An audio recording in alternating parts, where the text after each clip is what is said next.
The star called Varexis 9 burned like a wounded animal in the dark. Even from a distance, its surface twisted with violent storms of fire, sending bright arcs of plasma across space. Most ships avoided the region completely, but the human vessel Vanguard's Reach sailed straight toward it with steady engines and confident hearts. Humans were explorers, after all. They rarely turned away from danger. Inside the ship, Captain Aidan Rice stood at the front observation window. He was a calm man with sharp eyes, a person trained to see both beauty and danger in the same moment. As he watched the unstable star, he felt a strange pull, like something was waiting for them out there. "Captain," said Lieutenant Mara Jensen, approaching with a tablet in hand. "We've detected an artificial structure near the star's equator. It's huge." Rice raised an eyebrow. "Derelict? Unknown. It's giving off energy signals, but not like anything we've seen before." That was enough to make the captain turn fully toward her. Humanity had only recently joined the wider galactic community, and most alien technology was still a mystery. Finding something unknown near a dying star was suspicious, exciting, and dangerous all at once. "Prepare a landing team," he said. "Let's go see what's hiding out here."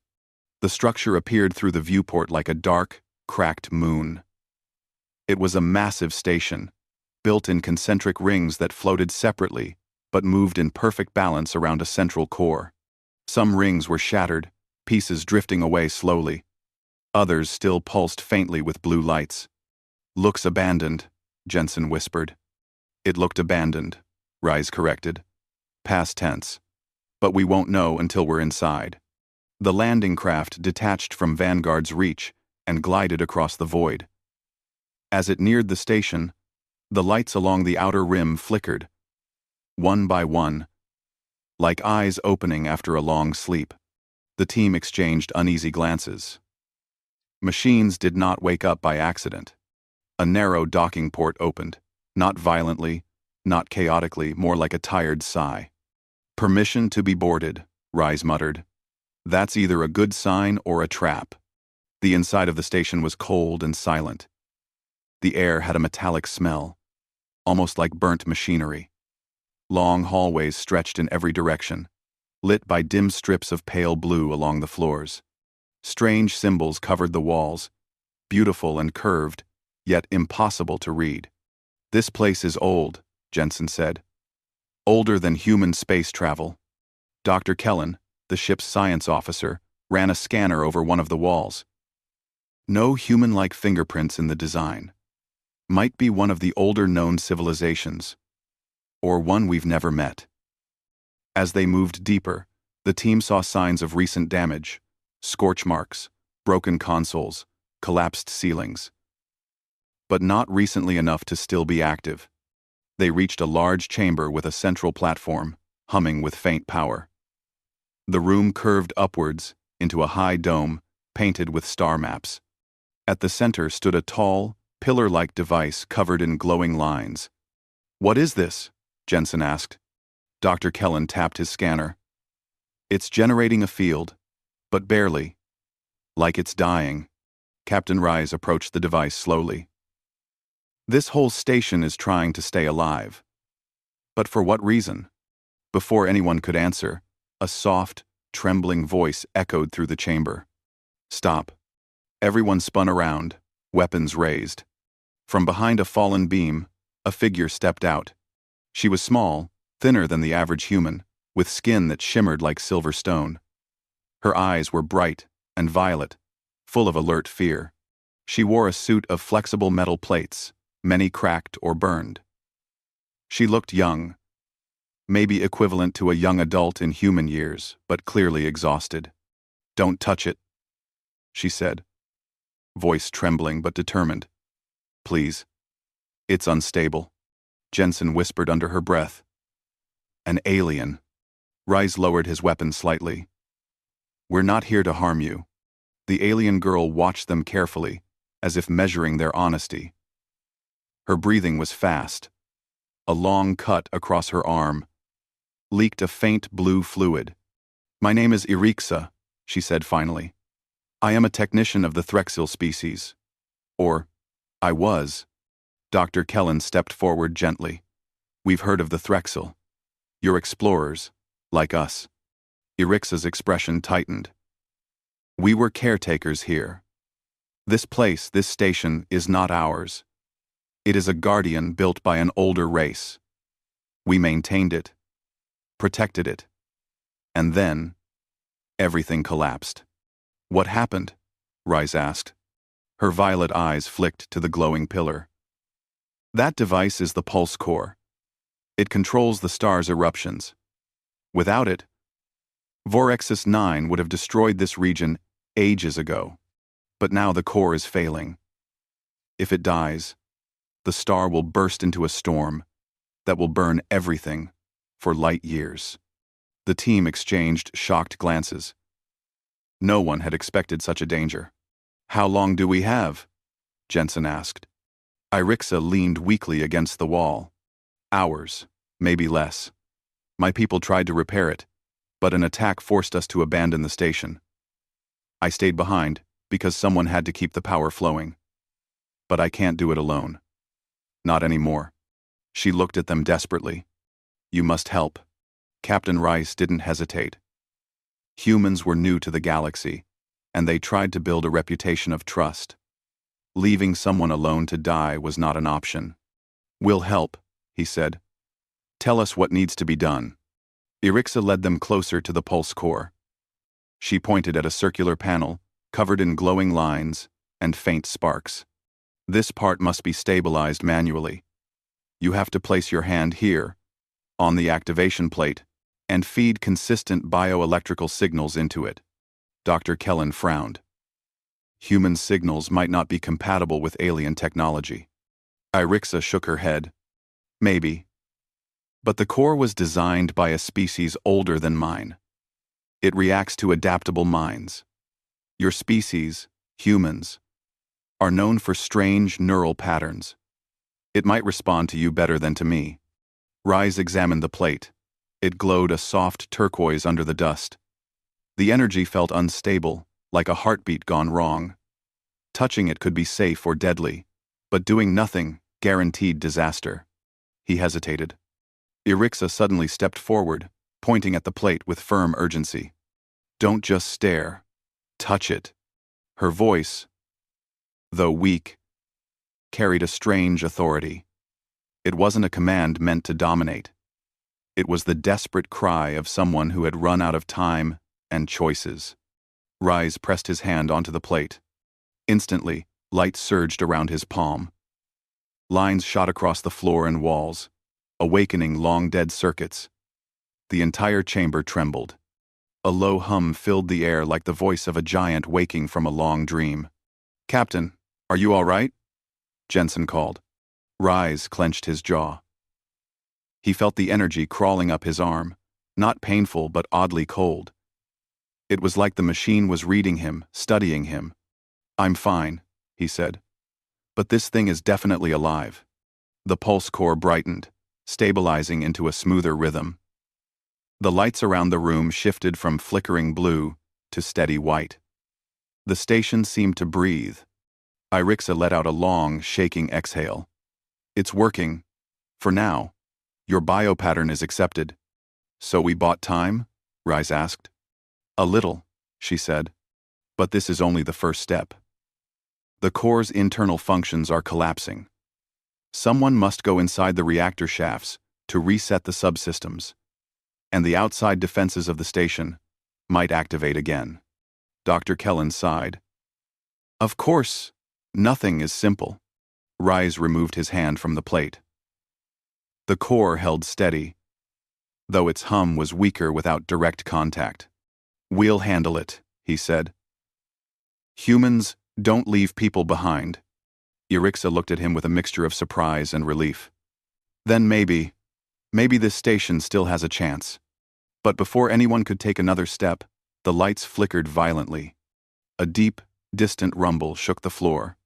Jensen grabbed her weapon. What was that? Erixa's expression filled with dread. That, she whispered, Was the star beginning its next flare? And the pulse core is not strong enough to stop it. She pointed down a dark hallway.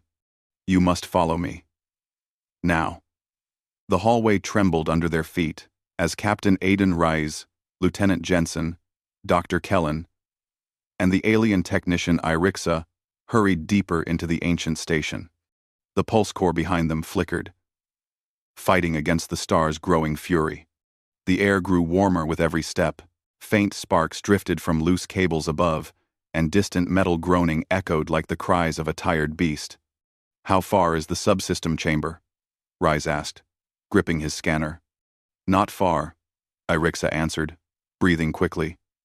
But the inner rings of the station are unstable. Parts of them shift without warning. Jensen frowned. Shift? As in move? Yes, Irixa said with a worried nod. The architecture here was made to adapt itself. But now it's breaking down, so it moves unpredictably. Irixa. But now it's breaking down. As if on cue, the corridor shook violently. The lights buzzed, then half of them shut off completely. Irixa grabbed the wall to steady herself. That was the core losing balance again, she said. Its power output is not stable. Then we need to move faster, Rise decided. They reached a tall, circular door. Strange symbols glowed across its surface.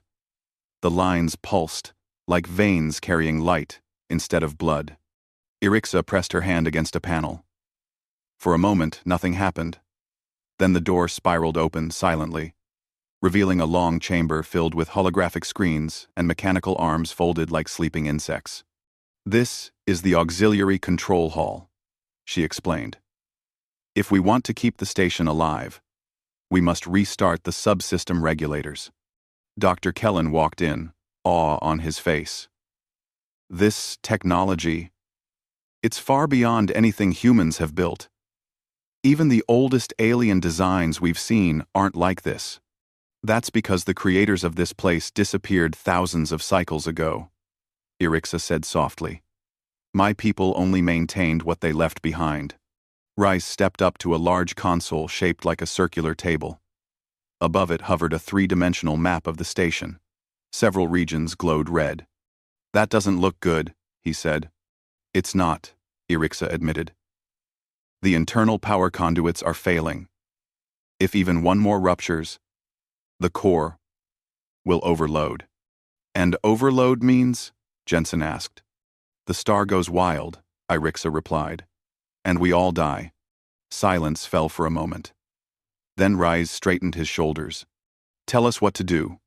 Irixa activated several controls, but the systems responded sluggishly, like waking from a long sleep. Holographic arms descended, scanning her before returning to their resting places. She pointed to 3 glowing lines on the map.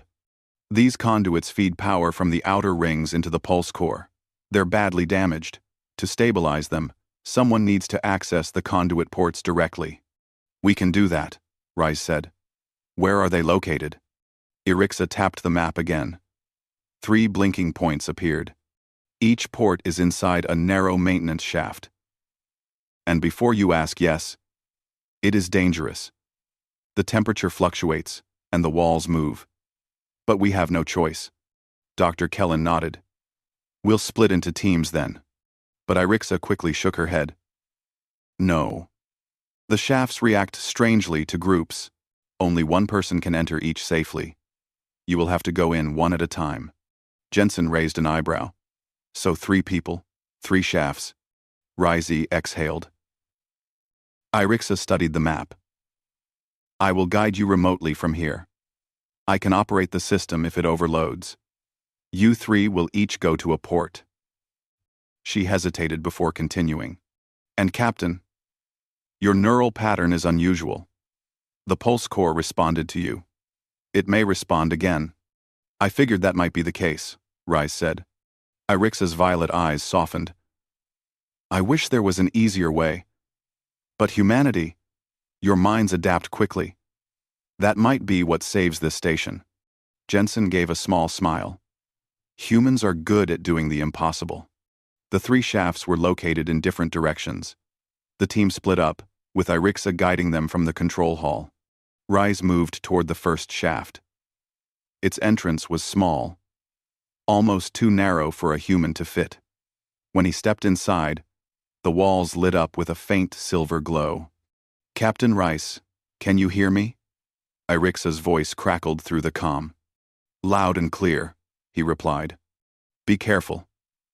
The shaft senses movement. Try not to touch the walls. Try not to touch the walls." He took a breath and moved forward slowly. The path ahead curved gently, like a living tunnel. A strange hum filled the air, vibrating through his fingertips. At the end of the shaft, a circular device pulsed weakly. The surface was cracked, leaking blue light. "Captain, place your hand on the port plate," Irixa instructed. "It should sync with your neural output." Rise pressed his palm against the plate. A shock of cold energy traveled up his arm, but he didn't pull away. Lights surged through the conduit, brightening little by little. "Sync successful," Irixa said, relief in her voice. "The first port is stabilizing." A nearby metal plate suddenly snapped shut behind Rise, sealing him inside the shaft. "Irixa," he said calmly. "The exit just closed." "Hold position," she replied quickly. "The shaft is resetting. It will open when the process completes." The light finally stabilized. After a tense minute, the plate slid open again. "One done," Rise said, moving out. While Rise was working, Jensen crawled through her own shaft. Unlike Rice's gently curving tunnel, hers was shaking every few seconds, like the structure was trying to breathe. "You said these things move?" Jensen asked through her comm. "Only a little." A moment later, the floor beneath Jensen suddenly dropped 2 centimeters. "A little?" The alien winced. "It used to be safer. Before everything broke." Jensen reached her conduit port, gripping the walls for balance. She touched the glowing plate. Instantly, a spark jumped from the device to her hand. "Ow!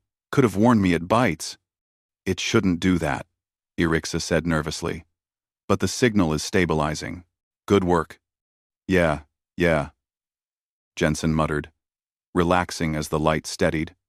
"Next time, I want the easy job." "The job you got was the easy one," Rise said over the comm. Jensen groaned. "Oh good. That means Dr. Kellen is dealing with the nightmare shaft." Dr. Kellen's shaft was indeed far worse. The temperature inside fluctuated quickly between cold and hot. Steam hissed from small vents, and the walls shifted slightly, creating tight squeezes around him. "Doc, you doing all right?" Rice asked. "Perfectly fine," Kellen lied in a trembling voice. "This is just like crawling through a broken engine. Except the engine is angry. And alive." "You can do it," Irixa encouraged. "Just a few meters more." Kellen eventually reached the port, sweating heavily. When he touched the activation plate, nothing happened. Irixa? Mine's not responding." She frowned at the controls. "Try applying steady pressure with your palm." He pressed harder. Still nothing. "Try a stronger bioelectrical pulse," she said. "How?" Kellen asked. "Humans achieve spikes sometimes when emotional energy rises," Irixa explained. "Maybe think of something frightening or stressful." Kellen stared at the glowing plate. "This entire station is frightening and stressful." The light suddenly flared to life. "See?" Irixa said happily. Kellen sighed. "Glad my fear is saving the galaxy." The conduit stabilized. The walls around the shaft smoothed out, almost relaxing. Back in the control hall, Rise, Jensen, and Kellen returned to find Irixa watching the station map intently. "You did it," she said, pointing at the green lines now glowing steadily. "The core is receiving proper power again." "Good," Rise replied. But before they could move, a loud alarm echoed through the station. Red symbols lit up across the holographic map. Irixa's face went pale. "No, No, no, no. What is it? Jensen asked. A ship, Irixa whispered. A hostile one. The scavengers who attacked us before. They found us again. Rise clenched his jaw. What do they want? The core? No, Irixa said darkly. They want the station. They want to control the star. They think they can weaponize its energy. Can they? Kellen asked. If they take over the systems now, Irixa answered, they'll break everything. The star will explode. As the station shook again, Rise stood tall. Then we stopped them. Irixa looked at the three humans, tired, sweaty, but determined. She whispered, almost in awe, You humans truly are strange. You face impossible danger again and again, and still push forward. Rise gave a small smile. That's what we do. The lights flickered violently. A distant clang echoed from the docking ring Scavengers boarding. Rise lifted his weapon. Everyone gear up. We hold them off. And we protect this station. Irixa nodded. Then follow me. The fight is coming. The station shook again as the scavenger ship clamped onto the outer docking ring. The metallic clang traveled through the walls like a warning bell. Captain Aiden Rise and his team stood in the dim hallway, weapons ready. Irixa's violet eyes glowed faintly in the emergency lights. They're coming through the lower access gate, she said, listening carefully to the echoes. They always use the weakest point for entry. Lieutenant Jensen checked her rifle. How many are we dealing with? Maybe 8. Maybe more, Irixa replied. They don't travel alone. Dr. Kellen sighed nervously. Of course not. Why make our lives easy? Rise stepped forward. Our goal is the pulse core chamber. If they reach that before we do, everything we've done will collapse. Irixa nodded. The star is already unstable. I can feel the changes in the walls. If the pulse core loses control again, the flare will destroy us. The station trembled in agreement, as if warning them to move faster. They hurried down a curved hallway. The walls were glowing red in certain places, reacting to the star's increasing heat. Loose panels rattled as the gravitational field wavered. Rise glanced at Irixa. Is the station falling apart? Trying not to, she answered. The architecture is alive in some ways. It adjusts itself to survive. But it's failing. Jensen looked back at the dark hallway behind them. Then we need to get to the core fast. But as they neared an intersection, Irixa suddenly raised her hand. Stop. The humans froze. What is it? Rise whispered. Irixa pointed forward. Listen. Heavy footsteps echoed from the left corridor, slow, metallic, purposeful. Scavenger exosuits, Irixa whispered. Strong armor. Hard to fight head-on. Rise glanced around quickly. We need a plan. Jensen studied the corridor. The walls here. They're unstable. Right? Can we use that? Treep, Jen. Treep. Treep. Treep. Treep. Treep. Treep. Treepler. Treep. Treep. Jensen. Irixa's eyes brightened a little. Yes. The panels shift. When overloaded with energy. Rice understood immediately. So, if we lure them into the corridor, the walls might collapse on them. Irixa finished. Kellen swallowed. That sounds dangerous. Everything here is dangerous, Jensen said. They moved quietly into position. Rise stepped into the open, making sure the scavengers could see him. The armored raiders were tall, bulky creatures covered in patched-together metal suits, their helmets shaped like insect heads. One of them pointed. Human! Stop! Rise pretended to hesitate, then turned and ran down the unstable hallway. The scavengers roared and charged after him. As soon as Rice crossed a certain point, Irixa slammed her hand onto a wall panel. Blue sparks shot across the floor, and the corridor walls began to move first slowly, then with violent jerks. The lead scavenger stumbled. Another shouted. Metal plates twisted inward, one by one. Jensen fired a shot at a loose pipe overhead. Steam burst out, sending the Scavengers off balance. The corridor shuddered violently. And then the walls closed in like jaws. With a final metallic crash, the passage sealed shut, trapping the Scavengers inside. Their angry shouts echoed faintly through the sealed metal. Rise exhaled. Nice work, everyone. Jensen smirked. Humans 2.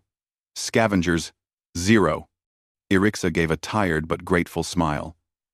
You are surprisingly creative under pressure. It's our specialty, Rise said. They continued toward the pulse core chamber. The deeper they went, the hotter the air became. Tiny sparks floated like glowing dust in the dim corridors. The walls pulsed with orange light. The star is pushing harder, Irixa warned. We don't have much time. They rounded another corner, and an explosion shook the floor beneath them. A panel ahead burst open, sending debris flying. Rise tackled Irixa out of the way just in time. Jensen crouched, coughing. What now? Irixa scanned the smoke-filled corridor. The Scavengers found another path. They damaged the pressure line. Footsteps echoed again, closer this time. We need to move, Rise ordered. They rushed through a narrow service passage that led directly to the pulse core chamber. But as they approached, the chamber doors were already unlocked. Irixa's expression darkened. They're inside. Inside the pulse core chamber, the massive device towered above everything, glowing, trembling, barely holding itself together. Sparks crawled across its surface. The star's energy pulsed inside it like a beating heart. But worse. 3 Scavengers stood in front of it, forcing a large device against the core's base. What are they doing? Jensen whispered. Irixa's voice tightened. They are trying to attach a siphon. It will drain the core's stabilizing energy and make the star erupt. They think they can capture the eruption in their ship. Kellen's eyes widened. That's impossible. Impossible, Irixa agreed. And deadly. Rise raised his weapon. No more hiding. We stop them now. They burst into the chamber. Step away from the core, Rise shouted. The Scavengers turned. Their leader, a large creature with a cracked helmet, growled through a static-filled speaker. You humans don't belong here. This place is ours now. We're all going to die if you keep touching that, Jensen said. That star is a weapon, the leader barked. We will control it. No, you won't, Rise said calmly. Because you don't understand what it can do. While the Scavengers prepared to fire, Irixa darted toward a control console. The leader shouted, Stop her. One Scavenger moved to chase her, but Jensen cut him off with a quick burst of disabling fire aimed at his weapon, not his body. The Scavenger stumbled back, surprised. The other 2 charged at Rise and Kellen. Rise rolled to the side, dodging a heavy metal fist. The Scavenger smashed the floor, leaving a dent. Rise fired at the suit's joints, forcing it to slow. Kellen wasn't a fighter, but he was quick thinking. He grabbed a loose cable sparking with energy and swung it toward his attacker. The Scavenger's suit sparked violently, causing him to stumble backward. Sorry, Kellen said. I didn't mean well. Actually, I did. Irixa reached the console and slammed her hands across glowing panels. I can't shut down their siphon device from here. Someone must disconnect it manually. Rice sprinted toward the attached device, sliding under the Scavenger leader's swing. The siphon hummed loudly, drawing power from the core. Lines of red energy crawled across its surface. Irixa, how do I remove this? He yelled. You must pull the release clamps, she said. But be careful. Before she finished, the entire chamber dimmed. The core flickered violently. The star outside was surging again. A deep rumbling filled the room. The floor vibrated. The core glowed brighter and brighter as if trying to scream. Irixa shouted over the noise.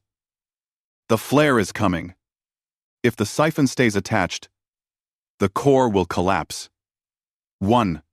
Rice grabbed one of the clamps and yanked with all his strength. It didn't budge. The scavenger leader charged at him. But Jensen fired a precise shot at the leader's leg joint, making him stumble just long enough. Rise tried again, pulling harder, gritting his teeth. The clamp snapped loose.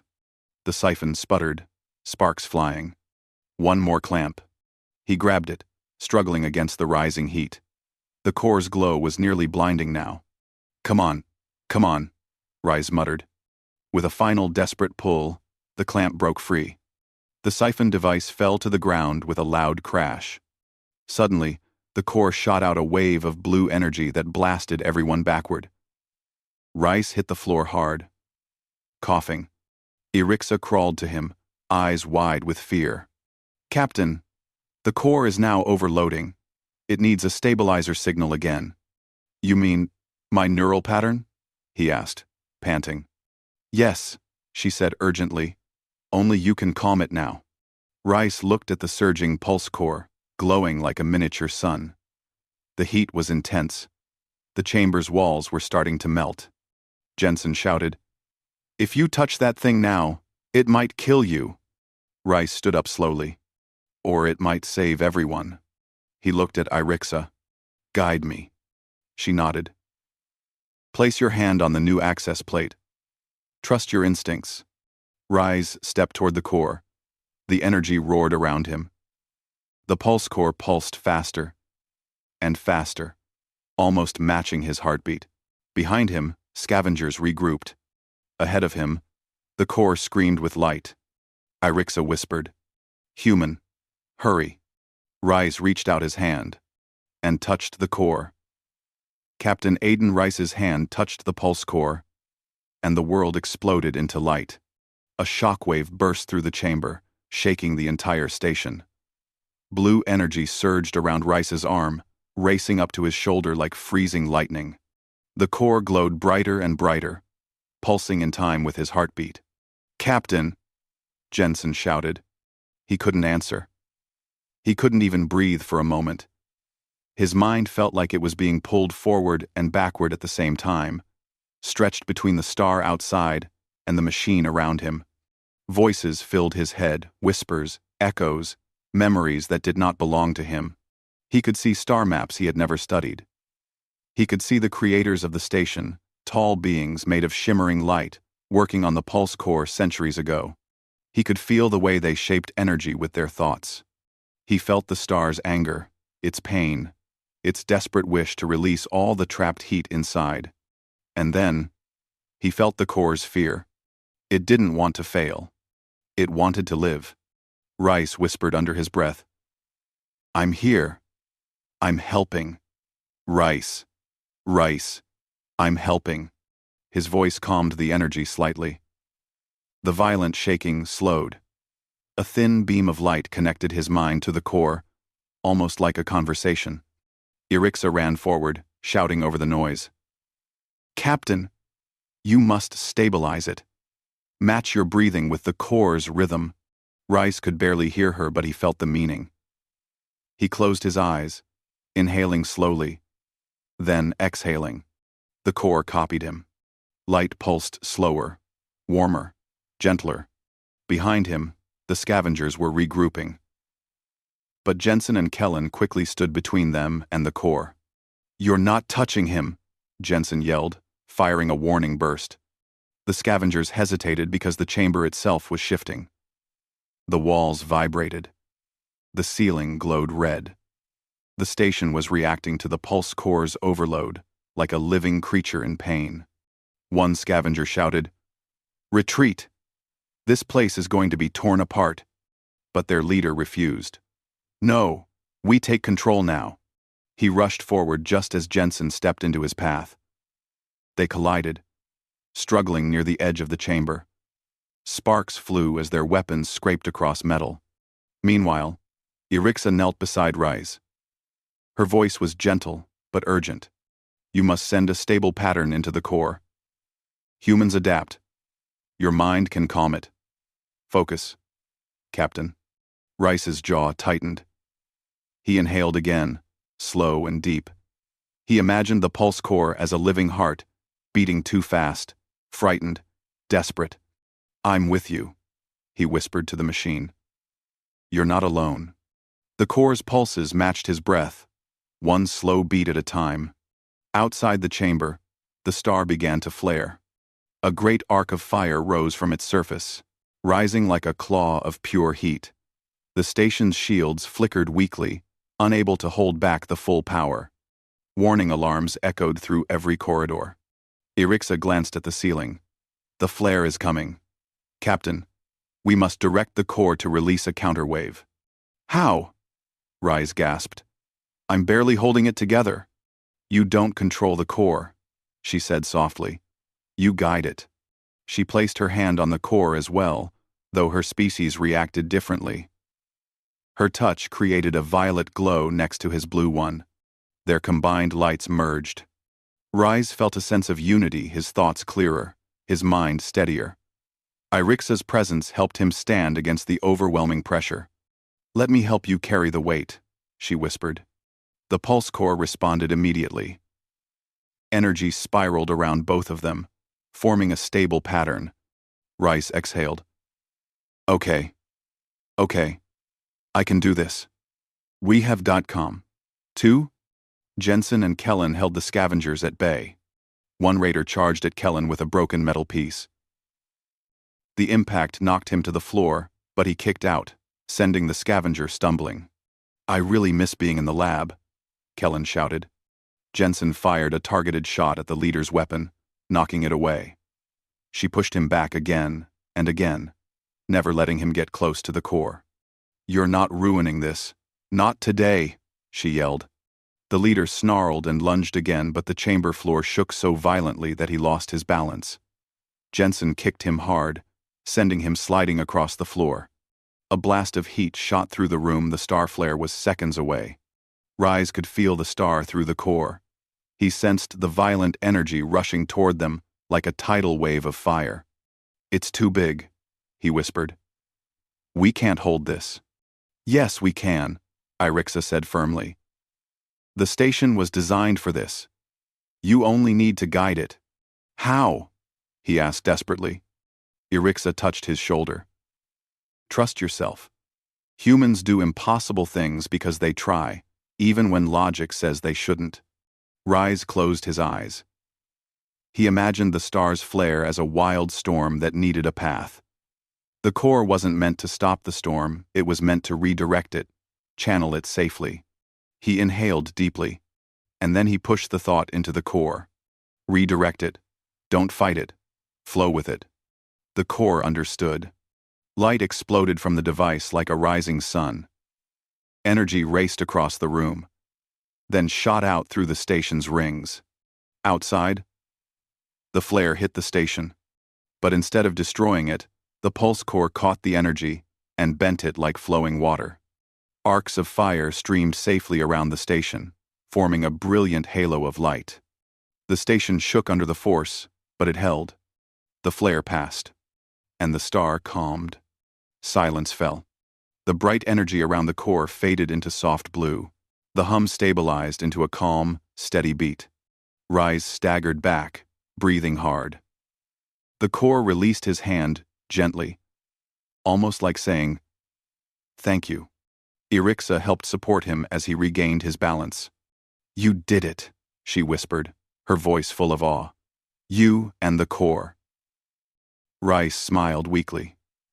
"We all did." Jensen approached, dragging the scavenger leader by the collar.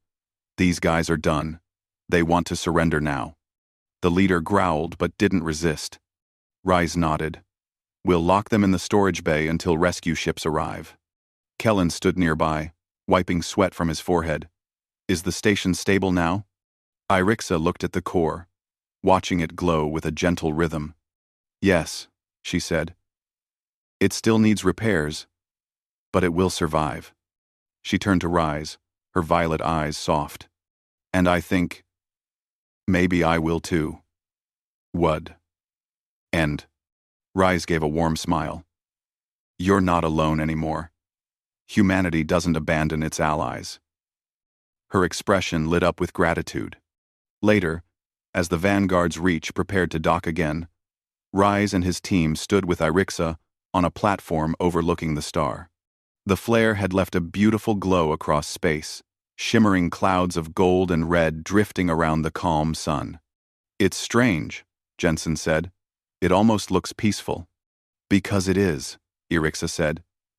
The core redirected the flare perfectly. "The star is stable for now." Kellen looked at Rise.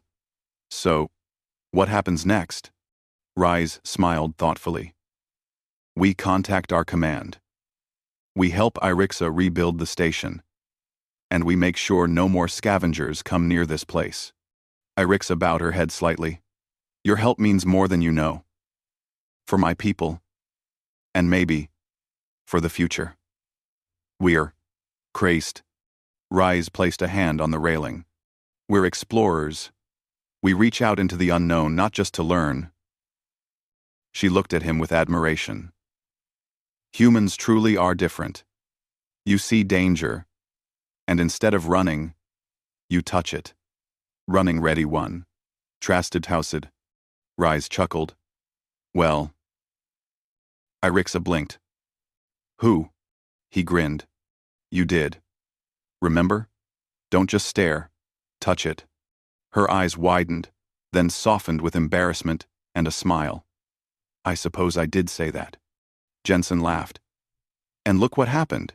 We saved a star because of it." Kellen added, "That line's going into the mission report." Rise looked out at the glowing star, proud and thoughtful. "Humanity has a new ally today," he said. "And the galaxy has one less disaster waiting to happen." Erixa stood beside them, feeling a warmth she had never felt before. Together, they watched the calm dawn of a star that had almost died and survived because humans dared to reach out. Because humans touched the impossible.